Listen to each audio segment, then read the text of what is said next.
one of the great things about being me is that I got to meet some pretty incredible people just as a result of who my parents were. It had nothing to do with, you know, me. And the very first memory I have that I can, as farthest back I can remember, is just this little moment in time, and I'm standing next to his lead belly. And I came up to his knee, so I had got to be 2 years old, right? And there's nothing about it. Nobody's saying anything, it's just this memory. I started thinking about it. Why would you remember standing next to somebody for your entire life? You know what I mean? Just a moment. Something special about people.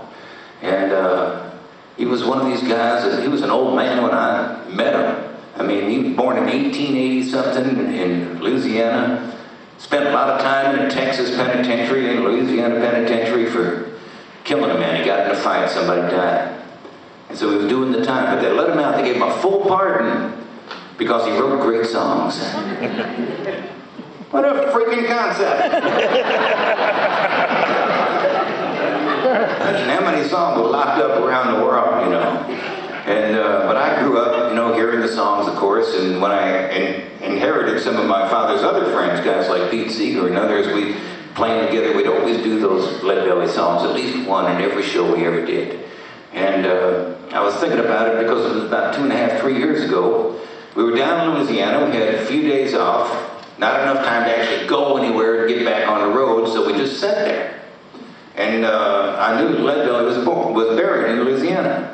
So I looked at everybody in the crew, I said, we're going on a mission from God. They said, oh man, not one of those. I said, yeah, we're going to find Lead Belly's grave. And there's no like point of interest on a GPS. It says like Lead Belly's grave or something, you know, you can't just pop it in, you gotta be driving around looking at something. And so we're driving around Louisiana, outside of Shreveport, up on a little hill, there was a church, and we pulled the bus around the back. We're getting excited because there's Ledbetter names on the tombstones. And we're walking through the graveyard, and sure enough, there was the one biggest one back there. It said, Hughie Ledbetter, Leadbelly, king of the 12-string guitar. And I was amazed. We had found Leadbelly's grave. And it had a big wrought iron gate all around it. And one of the guys in the crew said, they still got him locked up. So we broke that open. Got down to 12-string guitar, you know, he's the reason I played. And I just sat on the grave just playing some old songs, like sitting in his lap, you know, like I remembered. This is one of those songs.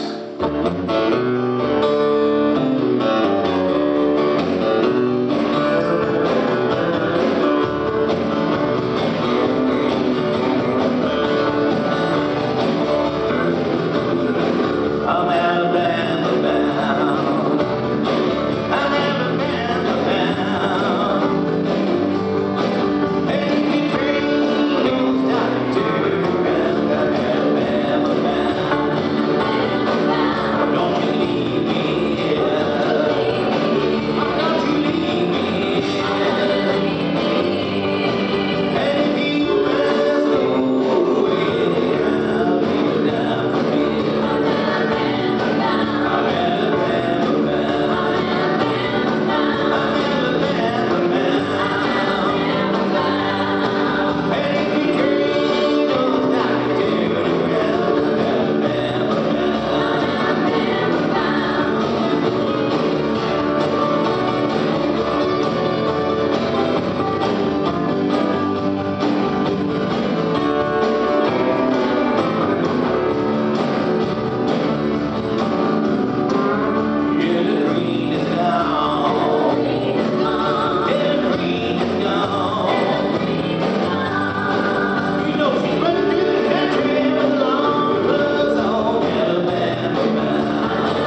1965.